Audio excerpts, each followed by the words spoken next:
Well, good evening, everybody. The question actually relates to the school, the Navy school, and those who are running different programs.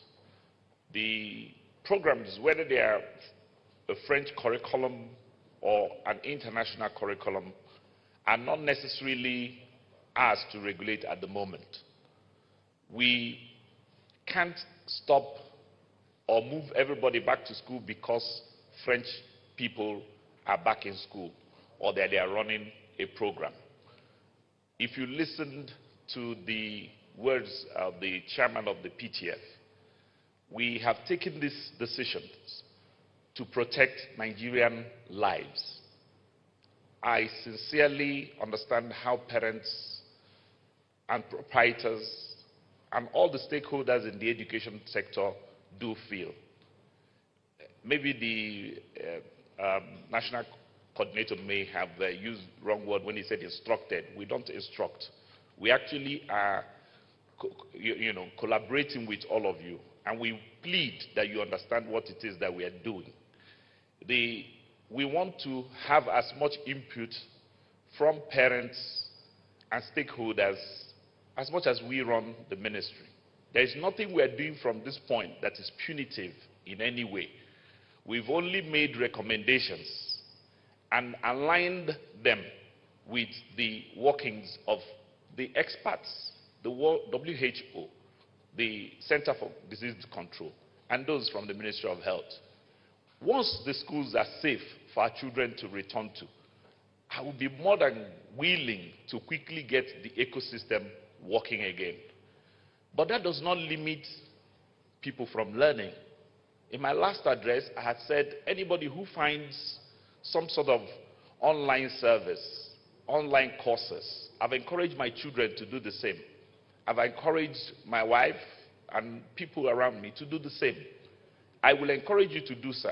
Whilst you're home, whilst you're not engaged, it may be nice to take on a new vocation, a new course, something that actually just makes your life better or makes you even a better person for our education sector.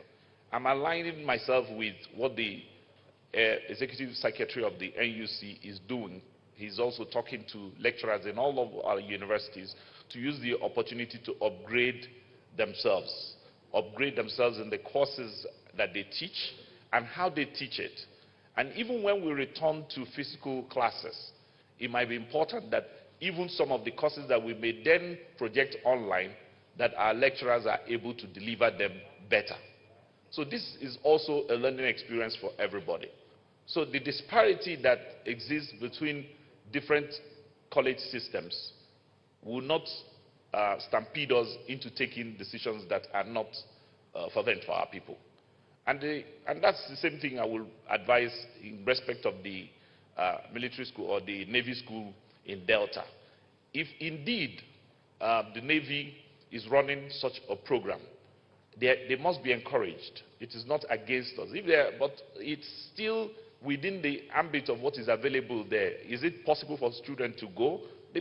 When you say go to school, we're not just talking about children get into a classroom and go home. That means the entire transport sector needs to be open. We have to have a way of getting our teachers even to class. We want to be sure that teachers can take their books home and mark it, believing that they are not taking COVID home to their own children. There's a lot. Teachers want to know if somebody comes to school and his temperature or her temperature is high, what will happen?